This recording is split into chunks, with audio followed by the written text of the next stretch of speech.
America owes more than $33 trillion today, more than the total value of its entire economy.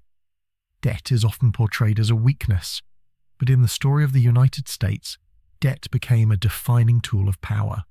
From the Revolutionary War to the 21st century, borrowing has shaped the nation's growth, its global influence, and its rise to superpower status. Debt financed wars, infrastructure, industrialization, and innovation, creating leverage that competitors lacked. It built a system where financial credibility, not just natural resources, became a source of national strength. The story begins in 1776, when the colonies declared independence. The Revolutionary War required massive funding, yet the new government lacked gold reserves and had almost no tax revenue.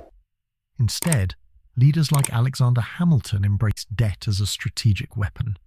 War bonds were issued and funded by domestic investors and European creditors. These debts were not just liabilities, they were promises backed by future growth. They tied wealthy elites to the success of the new republic and signaled to the world that America was a serious economic actor. By the early 19th century, debt remained central to national development. Internal improvements, roads, canals, and bridges were financed with borrowed money.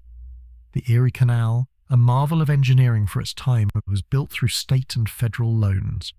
Railroads and ports expanded using credit, connecting regional economies and enabling commerce on a scale the world had never seen.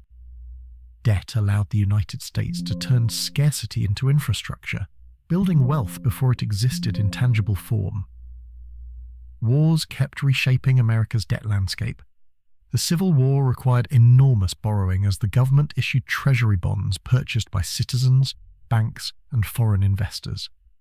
Both the North and South relied on credit, but for very different purposes. The North used debt to finance industry and railroads, creating permanent financial infrastructure. The South relied on debt to sustain plantation economies and purchase weapons, tying credit directly to slavery and cotton exports. In both cases, the national economy grew around the circulation and strategic use of debt. Industrialization in the late 19th century relied heavily on credit. Factories, steel mills, and railroads expanded through emerging credit markets, often supported or guaranteed by the government. American banks became skilled at mobilizing domestic savings into investments that finance rapid growth. Corporations issued bonds, cities borrowed to improve public services, and entrepreneurs used credit to innovate.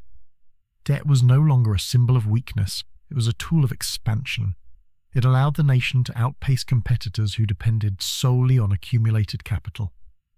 The 20th century accelerated all of this. World War I drew the US into international lending, providing credit to allies and building global financial networks. By the 1920s, America was both a debtor and a creditor. It exported loans abroad while borrowing for domestic infrastructure and development. The Great Depression tested the limits of debt, but it also showed its flexibility. The federal government increased borrowing to finance relief programs, public works, and stabilization efforts. Debt became a mechanism for intervention and recovery. World War II transformed debt into a geopolitical instrument. The US spent billions financing the war effort, mobilizing both domestic and international capital. Treasury bonds were sold widely to ordinary citizens, creating a national financial stake in victory. Industrial production surged, powered by borrowed money that expanded factories and supplied armies around the world. This debt finance victory allowed the United States to dominate post-war trade, finance, and production.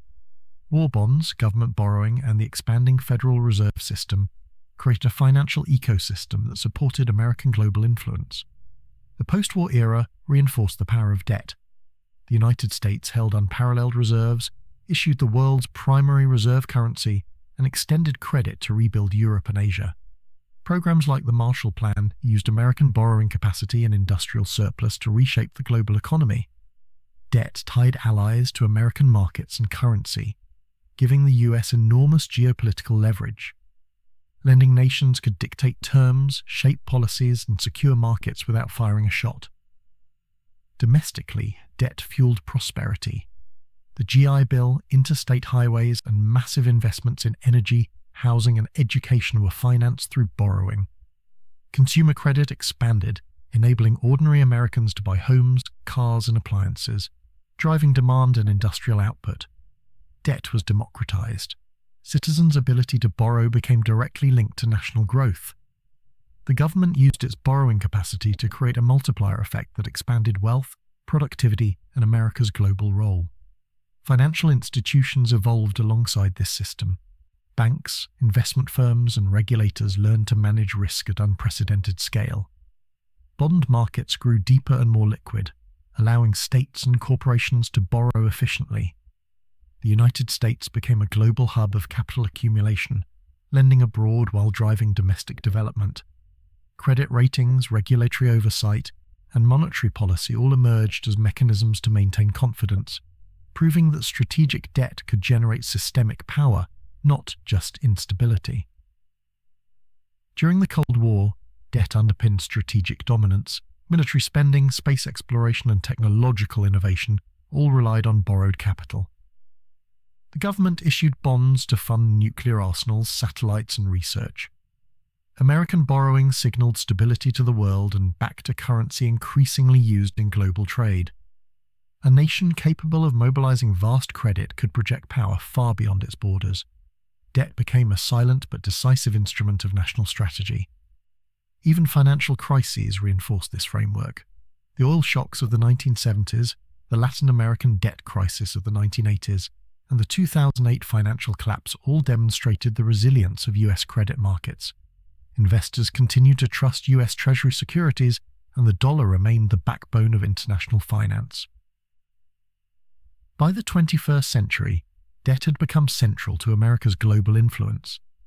Trillions are borrowed each year, underwriting the military, federal programs, innovation, and international engagement.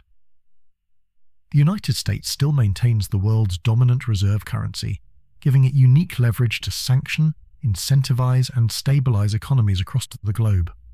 Federal borrowing powers domestic growth, global projection, and the ability to respond to crises that would cripple other nations. Debt shapes modern American influence in subtle but powerful ways. U.S. borrowing affects interest rates worldwide, shapes currency markets, and underpins global liquidity.